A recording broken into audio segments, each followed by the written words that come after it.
Hoje, 25 de agosto, segunda-feira, vamos continuar aquela série de estudos sobre o resumo da Bíblia, né? O Efésios é o resumo da Bíblia.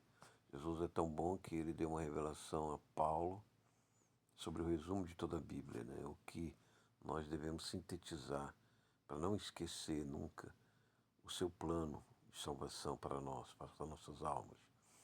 Então vamos ler o capítulo 3. Por esta causa, eu, Paulo, sou prisioneiro de Jesus Cristo por vós, os gentios, se é que tendes ouvido a dispensação da graça de Deus que para convosco me foi dada. Como me foi este mistério manifestado pela revelação, como antes eu um pouco vos escrevi. Então aqui ele está dizendo, no 3.3, que ele fez um resumo sobre a revelação que Jesus deu a respeito do final dos tempos, da nossa salvação das almas, de todo o panorama bíblico que Jesus vinha revelando pelos profetas, desde principalmente Isaías, da sua redenção. Então, por isso, quando ledes, podeis perceber a minha compreensão do mistério de Cristo, o qual noutros séculos não foi manifestado aos filhos dos homens, como agora tem sido revelado pelo Espírito aos seus santos apóstolos e profetas. Então, aquela geração de Paulo foi a geração que Jesus escolheu para revelar os mistérios da revelação progressiva da Bíblia profética. E Paulo era o intelecto, a mente mais preparada da sua geração. Ele era romano, de Tarso, então ele tinha toda a cultura jurídica romana, falava a língua romana, latim, falava o grego, falava o hebraico. E ele também era o quê? Fariseu. Então ele tinha toda a cultura helênica, da revelação bíblica, da Torá, dos profetas, Nebirim, Caturim. Então ele sabia como se comportava Israel e ele sabia como pensava os gentios. Por isso Jesus chamou precisamente para essa missão, receber a revelação na plenitude dos tempos, naquela geração que ele preparou. A saber que os gentios são co-herdeiros, membros de um mesmo corpo e participantes da promessa em Cristo pelo Evangelho. Então você vê Israel. Israel ele é fechado hoje, ele não aceita a conversão em Jesus e Yeshua. Inclusive tem bairros judeus, que são mais os ultras radicais, que a pessoa pode ser ameaçada, né? Se ela falar que Jesus é o Messias Yeshua. Então, a saber que os gentios são cordeiros. Mas Paulo ele chama os gentios para adentrar a aliança de Abraão com Israel. E a Torá, do qual fui feito ministro pelo dom da graça de Deus, que me foi dado segundo a operação do seu poder. A mim, o mínimo de todos os santos, me foi dada esta graça de anunciar entre os gentios, por meio do Evangelho, as riquezas incompreensíveis de Cristo. Aqui a palavra riqueza nos mostra que Jesus, a graça, o amor de Jesus é rico, é transbordante de Israel. Ele transborda para as outras nações. E demonstrar a todos qual seja a dispensação do mistério que desde os séculos esteve oculto em Deus, que tudo criou por meio de Jesus Cristo. Não somente isso, Jesus Cristo é o Elohim, é o Criador de todas as coisas. Há alguns messias em Israel que já estão aceitando que Jesus é o Messias, Yeshua, porém não aceitam que ele é Elohim, ou seja, o Deus Criador. Já Paulo nos revela, pela sua inteligência, seu preparo, sua sabedoria, o seu apostolado, do que recebeu do próprio Jesus Cristo, que Jesus, além de ser o Messias de Israel, o Messias de Israel que vai reinar sobre todas as nações, o rei de Israel, a qual os judeus ultra-ortodoxos podem se prostrar, podem adorar só a Deus e ao Messias de Israel, o rei de Israel, eles podem se prostrar. Então Jesus é o Cristo para Paulo e é o Criador de todas as coisas, com o Pai. Então é isso que está no verso 9. Tudo criou por meio de Jesus Cristo. Então, o primeiro versículo da Bíblia, Jesus, Deus, o Pai, na Torá, o Moisés, já escreveu que Jesus é o Messias. Por quê? Porque ele escreveu em hebraico, Bereshit bara Elohim et. Então, no começo, criou Elohim, Deus, plural, Pai, Filho, Espírito Santo. O Aleph e o Tav. O que é o Aleph e Tav? Primeira e a última letra do alfabeto hebraico. Lá no Apocalipse, Jesus diz, eu sou o Alfa e o Ômega, ou seja, o Aleph e o Tav hebraico. Então ele é o Elohim. Jesus se declara como o Elohim, o Criador. As letras constroem a revelação do pensamento e da vontade. E Jesus, como diz João, é o verbo, é a letra e o verbo desta letra e desse pensamento, dessa vontade do Pai. Segundo o Eterno, para que agora pela igreja a multiforme sabedoria de Deus seja conhecida dos principados e potestades nos céus. Então a igreja, essa misericórdia de Jesus, a gente é mortal, a gente é insignificante partícula da criação de Deus, mas nós estamos no mesmo solo, no mesmo piso, em que Jesus vai descer nos Montes das Oliveiras, vai abrir um vale, e a água de Sion, onde os judeus ortodoxos querem construir um templo, ali vai sair uma água do Éden, dizem alguns estudiosos. Essa água vem do Éden, o Éden vai ser colocado ali, e essa água vai vir do Éden, vai passar pelo Monte das Oliveiras, onde Jesus descerá pisando os pés, está lá em Zacarias, profeta 14, eu acho. E aí, essa água vai correr para o Mar Morto, e ali vai ter peixe, e vai ter vida naquele mar que está só sal hoje. Já está começando algumas piscinas de peixe e de sal, está acontecendo já um movimento nessa terra. Segundo o eterno propósito que fez em Cristo Jesus, nosso Senhor. Então, por isso Jesus é o Senhor. Kyrie no grego, que significa o imperador, o Senhor imperador, ou seja, aquele que governa toda a terra, ou o mundo civilizado, como era na época dos gregos e romanos, no qual temos ousadia e acesso com confiança pela nossa fé nele. Então, nós temos acesso, ousadia, com confiança, claro, com temor devido a Deus o Pai, pela fé em Jesus Cristo. Portanto, vos peço que não desfaleçais nas minhas tribulações por vós, que são a vossa glória.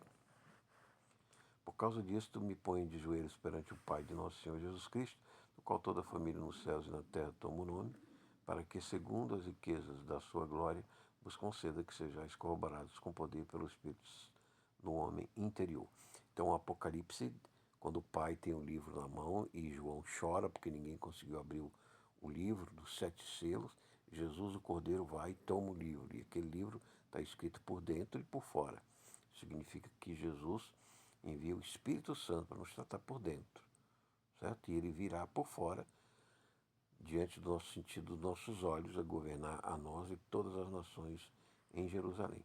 Eu ouvi agora recentemente de um rabino ortodoxo racídico desse bairro, Meachiarim, que ele é ameaçado de morte porque ele crê que Jesus é o Messias, Yeshua é o Messias. Mas ele não crê que Yeshua é Elohim. Ele acha que Yeshua é um homem, né, que foi criado por Elohim, que é Deus, o Deus único. Ele não crê na Trindade, Pai, Filho e Espírito Santo.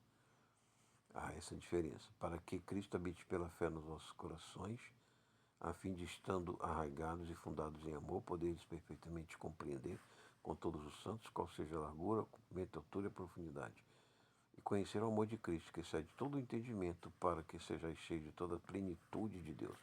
Então, a plenitude de Deus é o amor que Ele quer que nós tenhamos no interior e nas condições que nos cercam no milênio, que será perfeito, os demônios serão lançados fora do exterior em que nós vivemos. Agora, eu conversei com uma mulher que ela parecia ser do espiritismo, né? Esse espiritismo de magias, aí, de entidades, né? E ela, de ervas e plantas, e energias, etc. Né? Então, esses espíritos, ela dizia que tem os espíritos que fazem o bem e que fazem o mal. Então, esses espíritos que fazem o bem e fazem o mal, bem entre aspas, né, para eles, não existirão mais. Só os anjos de Deus e só o Espírito Santo. Todos esses espíritos caídos que estão aqui, que não são os anjos santos de Deus, que foram os anjos caídos, eles serão jogados no inferno.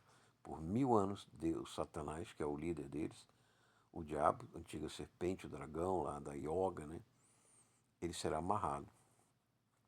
Então nós não teremos mais essas perturbações de espíritos fazendo o mal para o ser humano nesse período de 1000 anos. Então, toda a plenitude do amor de Deus será derramado sobre os judeus que se converterão a Jesus Elohim e também aos gentios, nações espíritas, animistas que não conhecem o cristianismo. Ora, aquele que é poderoso para fazer tudo muito mais abundantemente, além daquilo que pedimos ou pensamos, segundo o poder que em nós opera, a esse glória na igreja, por Jesus Cristo, em todas as gerações, para todos sempre. Amém.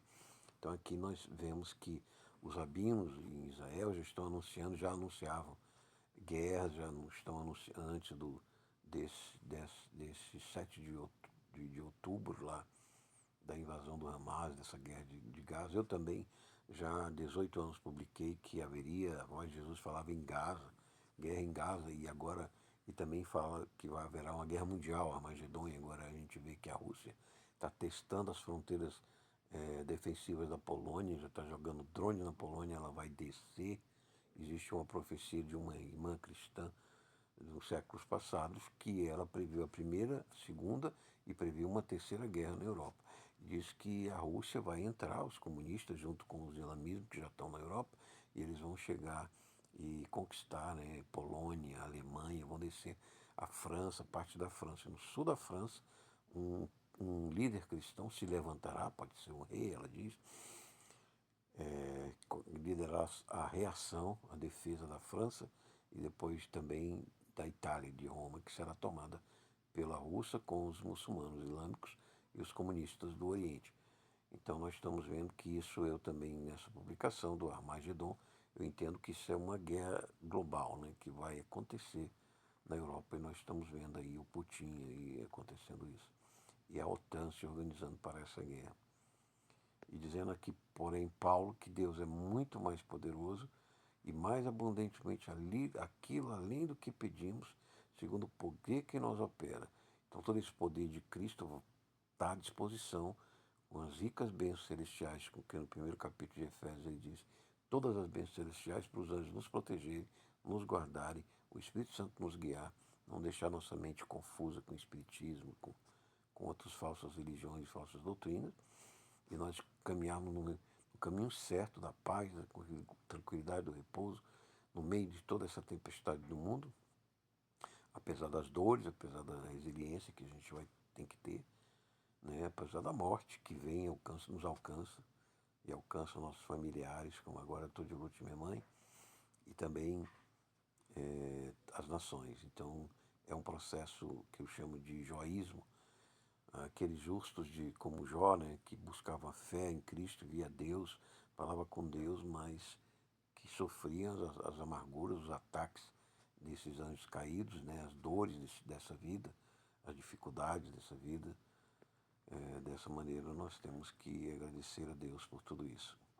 E orientar os jovens, principalmente, que estão buscando uma segurança, buscando uma prosperidade, buscando uma solução para a sua vida, que confiem em Jesus, confiem no estudo bíblico, na orientação de bons pastores, de bons padres, bons mestres, boas leituras, fujam dos vícios, fujam do pecado, do hormonismo, né, das paixões desenfreadas, não iluminadas, principalmente os jovens que buscam constituir famílias, procurem pessoas de Cristo, procurem estar equilibrados com seus hormônios, suas paixões, em locais de saúde mental. Não adianta nada querer ganhar dinheiro numa cidade grande, numa cidade poluída, numa cidade estressante e perder a saúde mental. Saúde mental, espiritual, do coração em primeiro lugar, e a saúde do corpo também.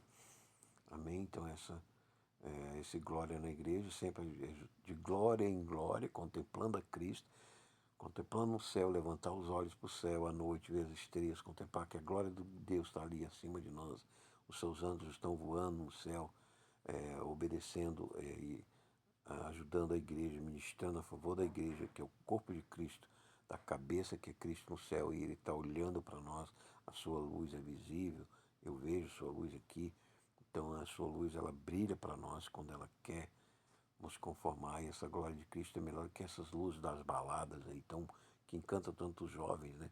Mas a glória, a luz da glória de Cristo é muito maior, muito mais bela, muito mais ordenada, muito mais cheia de amor e de vida do que essas luzes de LED, de Leon, dos cantores sertanejos e das baladas jovens, né? Então nós precisamos contemplar de glória em glória, em fé, como diz Romanos, Paulo em Romanos, para que nós nos transformemos em imagem desse Cristo, dessa glória, deste Deus maravilhoso que nos criou, que nos redimiu, que voltará para reinar sobre todo o nosso mundo exterior, que nós vemos aí com tantos problemas e tantos conflitos. Amém? Se gostar, compartilhe desse estudo. Vamos continuar dos capítulos posteriores de Efésios, esse resumo da Bíblia, que é a carta dos Efésios, que sou o Alfa, para esse ministério da Igreja Eterna Nosso Senhor Jesus Cristo. Até uma próxima oportunidade. Deus abençoe. Com a luz de seu rosto, com o esplendor do seu Santo Espírito, em nome do Pai, do Filho e do Espírito Santo, agora e para sempre. Paz sobre Jerusalém. Alf. Ministério da Igreja Eterna Nosso Senhor Jesus Cristo, por alguns chamada de incapacitada, né? Mas para Deus, um servo em busca da sua luz, da sua glória. Amém. Até uma próxima oportunidade. Dê um like, se inscreva no canal se ainda não é inscrito. Notícias Cristo Rei Redentor.